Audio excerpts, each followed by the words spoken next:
XFM 104.9, kicking off there with the Dandy Warhol Steve. Sure. Ricky Gervais Show with me, Steve Merchant. Well, they always let me say that. Well, I thought you would.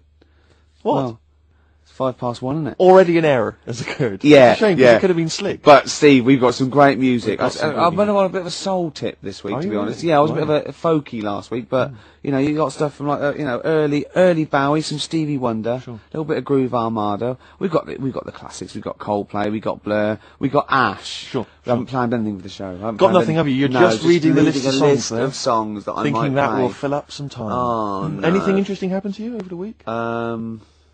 Nope. No, I just swore off air, and Carl went, never swear in an on-air studio.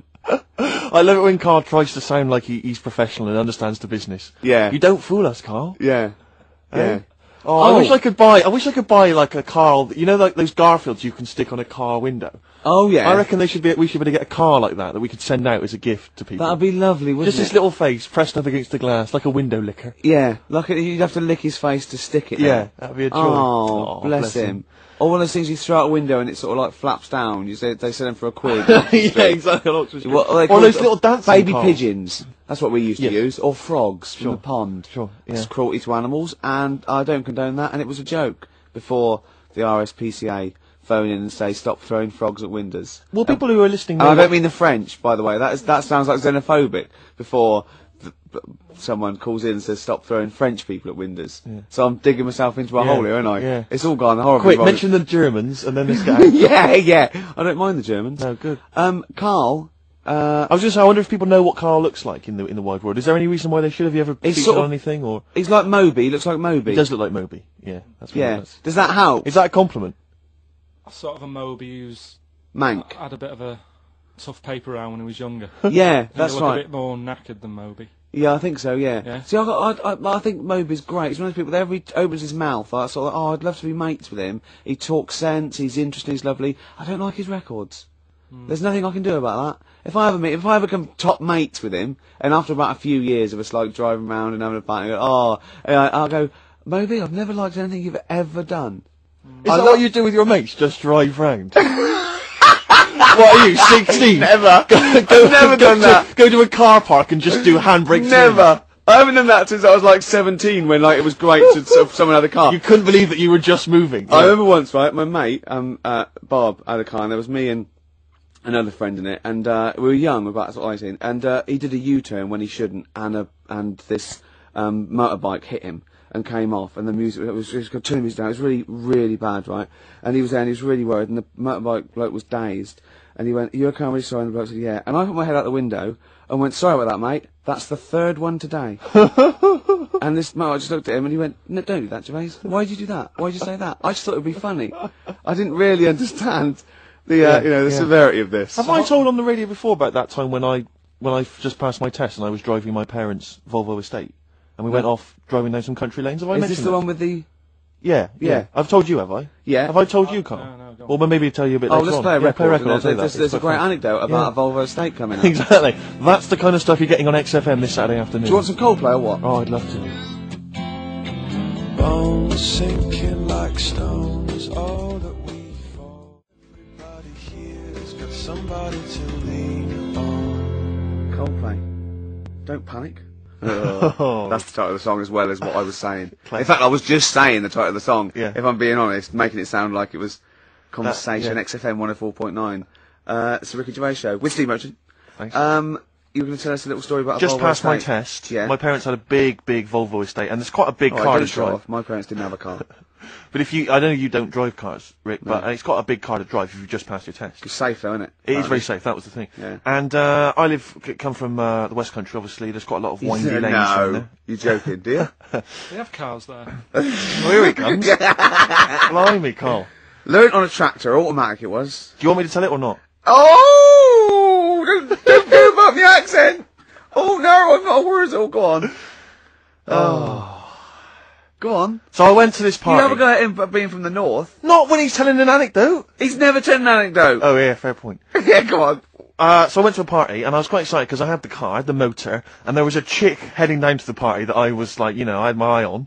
And I thought, you know, now I've got a car, and going to the party, it's going to be amazing, right? You glass And eye, various friends had said, like, can we get a lift? I thought, yeah, groovy. I'll pick up the chick as well, who was a friend of a friend. Yeah. So cruising down to the party in the motor, you know, the Volvo estate, and there's nothing sexier than that. You know, slipping a little bit of Billy Joel on the stereo or whatever. Oh, something classy. go changing. Exactly. And maybe it was Billy Ocean. I think maybe I was quite a Billy. Maybe it Billy was phase. get out of my dreams, get into my car. Ideally. Yeah. So I get to the party, and inevitably it was one of those house parties where the chick that I had my eye on, she kind of was chatting to other guys, and she wasn't really paying attention to me, and I was sort of Playing hard to get, was she again? same old story. Oh, they make me They know laugh. how to tease, don't they, the make me ladies? laugh. Who are they kidding? So I'd follow her like a dog, you know, from room to room. Yeah. And watch Quite her while, literally, sometimes he was barking. Yeah. Go on. and while you know, just watch her while she talked to other blokes. And then obviously I wasn't, because I was driving, I wasn't drinking, so I was not really enjoying myself. And then somebody said, "Should we go and pick up Vera?" And I thought, right, okay. And they went, "Steve's got a car, let's all leap in there, we'll go pick up Vera." And this girl was like up for it as well, so I thought, brilliant, you know, I'll be back in the car with her, you know, away from all these lads. Yeah. One guy she had her eye on, he came as well, I was a little bit annoyed. Yeah. But anyway, he was in the car, so I'm driving down these country lanes, just driving along, and they're directing me, they're saying, go left here, go right. And then suddenly we stop, and one of them goes, just drive into that field, this pitch black field, right? And I'm sort of, well, it is my parents' car. Just drive in the field, Steve. I'm thinking, well, I don't want to, like, not seem like I'm a hard, cool, crazy kind of guy, because the chick's in the car. So I drove the car into the field, they all leapt out, started running off into the darkness, shouting, "Vera, Vera, Vera, where are you?"